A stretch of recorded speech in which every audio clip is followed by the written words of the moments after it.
Okay, back with another video. I figured it was time to go over the Oasis 3. It's the end of 2022 now, and this came out in 2019.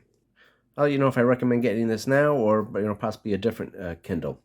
So I've had the Oasis 2 actually for since it came out, and then that died on me, and then I upgraded to the Oasis 3. I've had the Oasis 3 since this came out in 2019, which is a long time. So I'll go over what I like about it, what I don't like about it, and like I said, give you some information that maybe you didn't have. And this will be just a short video, so shorter than most of my other videos. I'm also going to do a video about the new Paperwhite Signature Edition and do a comparison between these two as well. So if you're interested in that, please subscribe, consider subscribing, liking, and turning on the notifications so you'll hear about these things when I come out with the new videos. Thank you. So let's get right to it, and I'll go over what I don't like first. So, like I said, I had the Oasis 2, and I was waiting to get the Oasis 3, and I thought they were going to get rid of the micro USB back then. So back in 2019, it was kind of dated to have the micro USB, and I couldn't believe they released a new version with the same thing in there. So that was definitely a disappointment. The other thing I didn't like is the battery life is not great. It was not great on the Oasis 2, and it is not great on the Oasis 3. I usually get like 10, 12 hours of screen on time with it, and that's with the Wi-Fi off most of the time. Usually I have the auto brightness off, and I usually have it pretty dim, honestly. I usually read in at night. So very disappointing with the battery life on this thing. And if I travel or do anything, I always have to bring a charger with me, and it's got to be the micro USB, which, like I said, kind of stinks. Amazon says that the single charge should last up to 6 weeks, which I definitely don't get. But they base that on a half hour of reading per day with the wireless and the Bluetooth off and the light setting at 13, which is kind of in the middle there. So like I said, you might have better results with it, but I definitely do not get good results with the battery on this one. Also, it comes with ads. You know, you're paying from a premium product here, and it does feel premium. I mean, it does have the aluminum body here, and it's much nicer than the rubber plastic of the other Kindles. So this definitely does feel like a premium device. It kind of feels lighter, and I think it is just a little lighter, but it does feel a little lighter than the other ones. But you're paying for a premium product here, and they're still giving you the ads and making you pay $20 to shut off the ads, which is kind of a little disappointing. But it's very expensive. It's $249 for the 8 gigabytes, and if you want to jump up to the 32 gigabytes, it's $279. And again, that comes with ads, it's a premium product. It really shouldn't be putting ads in there. So you have to pay another $20 to get rid of the ads, which is just a little cheap on Amazon's part.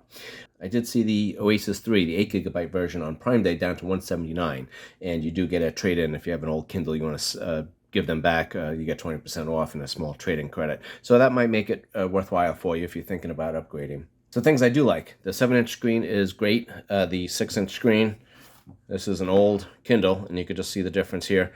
The big bezels and, the smaller screen. The bigger screen is just much nicer. I love that bigger screen. I love the page turning buttons. I use those all the time to turn it. And when I grab one of my other Kindles, I kind of hate. I usually have to use my other hand to hit it just because I'm holding it over my head or something like that. So I definitely do like the page turning buttons on this. If you don't like them for some reason, you could always disable them. And of course, you could just flip this around. It does have the auto rotate on there. So if you want to grab it with the other hand, and if you're left-handed, or if you want to give the hand a break, and the buttons, you could reverse, and you could have this one go forward or this one go back, whatever you want to do. The other thing is with that bezel, it's kind of a little bit of a area to grip on, but not perfect. So I found just having a little strap like this that just goes on like that. You just clip it on, then you just clip it on the back here like this, and this is kind of like a soft plastic covering thing. And then you have this, you can just put your fingers in there, and hold it, or you could use this finger thing, and you can kind of slide this up and down, whatever you want, and put your finger in there and hold it. And then it's just much easier to grab, so it's easier just to hit the buttons here. So this is dark mode that we showed you by accident, and that's what I used to use all the time when I had my all other Kindles. But this one with the warm lights is really nice. So let me just show you that quick. So if we put these on, it may not come out perfect in the video here, but you can see here, it's kind of just like that, like a yellowish, regular book page almost, And then if we do the, let's go back to the cool light, and that's what it is. That's sometimes a little harsh, especially at the end of the day or at night. It's just kind of uncomfortable. So I use the warm lights all the time. And again, you do have that dark mode if you want to use that. So that just makes it much darker. And, again, some people might like that, some people don't. Let me just take this clip off here. So I'll put a link in the description for this strap that you can use for the Kindle. This basically is, very flexible, so it goes on any Kindles if you have an older one or anything like that, or even phones and things like that. So I'll just put a link so you can see what it is. This one's not anything special, but yeah, it does have the thumb thing on here, and you can slide it up and down, and then you also do have the strap to hold on there. So, but these are really nice. Instead of, if you don't want to carry on a case, and if you don't want to make it, heavier, this thing is really great. It just gives you a bit of grip on it, and it's just more comfortable to hold if you're reading for a little while. The Oasis does have more LED lights. The newer Paperwhite has 17. This one has 25. It does have an IPX8 rating, so it could go into 2 meters of fresh water for 60 minutes. But keep in mind, it is fresh water and not salt water. And also, there's no dust resistance on these. Any of the Kindles don't have any dust resistance. So be real careful if you are reading at the beach or something like that. The other thing is that some people might like, some people don't, but it is available on the Oasis, is the auto brightness here. So if you click on this, then the little sensor there will see if you're in a bright room or dark room and change the color, the brightness of the screen to match what you're doing. Some people like it, some people don't. I don't really like it that much because it does kind of change sometimes in the middle of me reading, even if the lighting hasn't changed that much. And then sometimes when I want it to change, it just takes a long time to kind of get to the right display brightness. So I'm hit or miss on this. I usually have it off, but it's a nice feature to have. Sometimes I use it. And then, of course, this one, like I said, does have the dark mode, but all Kindles do have that. And then you could also change this to landscape mode, which is nice. Sometimes with the cases, they have that because this was like the first Kindle to have that.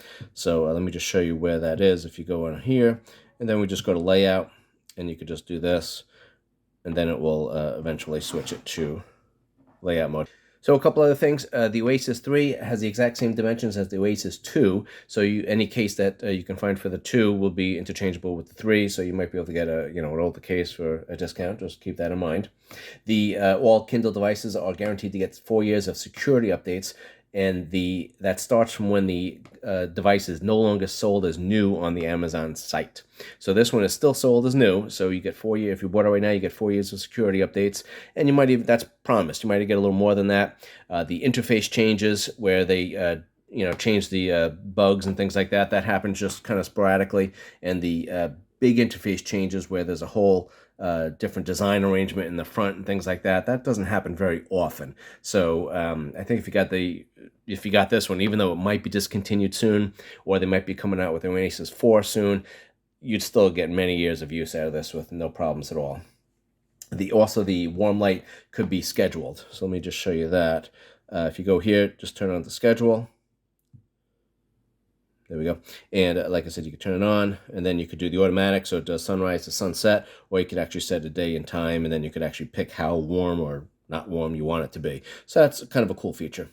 So how does this compare with the current Paperwhites? The 2021 Paperwhites that are the newest ones that just came out, they do have a faster processor. They do have a little more RAM, but nothing significant. They do have new e-ink display technology, which makes them a little more efficient. Processes the page turning a little quicker and things like that, but not anything all that significant. I have a newer one, and it's not that much of a difference. I really can't even tell much of a difference at all, honestly. The new Paperwhite does have 17 LEDs, not the 25 that the Oasis have. The Oasis only has the big thing that like I said, that I was disappointed with the Oasis is the battery life. The battery size on this one is 1130 milliamps, and the new Paperwhites have 1700, which is much better. And also with the e-ink display technology, it's a little more efficient, so that battery lasts much longer than this one. So that, if you're concerned about the battery, definitely go with the newer Paperwhite. So this is just a premium device. It's got the metal on the back here. It's got the glass front. It just feels more premium than the other ones. If you have this one here, you got the rubberized plastic back here. The Oasis definitely does feel like a more premium product than all the other Kindles, basically. All the Kindles get the same software. So going back, I have a 2015 Kindle. That was kind of in the screenshot here. That one has the same exact software as the new Kindle. So we're going back, many years. So the software is all the same. So it's basically just kind of hardware-wise and, maybe price-wise and what deal you can get. As of now, it's the end of 2022. Like I said, the Oasis 3 might be, there's rumors that it's going to be discontinued, or they might be coming out with an Oasis 4 soon. And the Oasis 4 hopefully will have a bigger battery. It should definitely have the USB-C charger, and might have a bigger screen. So those are some things you should look out for. If you're thinking about getting the Oasis 3, I'd hold off and wait a couple of months to see if anything is going to be coming out at the end of the year, or probably the end of this year, possibly the beginning of next year. And just see how it compares and price-wise, things like that. The other thing is, if you do like the Oasis 3 and it gets discontinued, or they come out with a 4, then obviously the 3 will have some pretty good discounts on it. But for most people, I'd probably say the new Paperwhite, the 2021 Paperwhite 5, they call it, the 11th generation, that is probably the best for most people. Amazon really put a lot of things into that, some nice upgrades, and they kept the price very reasonable. So if you're just looking for a basic Kindle that, just reads books, it will do the audiobooks and comic books and all that kind of stuff. You might just have to get a little more memory if you're going to be doing a lot of audiobooks and comic books.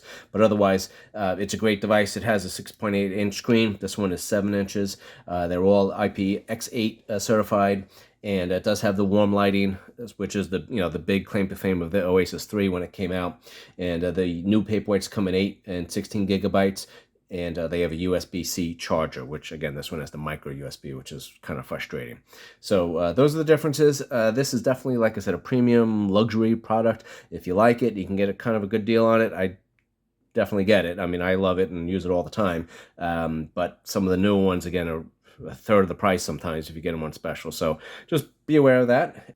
So let me know in the comments if you like the Oasis 3, or if you have the Oasis 2 still, and if you're thinking about buying one of these, or if you like the old Kindles, or you're getting one of the more basic Paperwhites. Put it in the comments and let me know what you think and why you did that.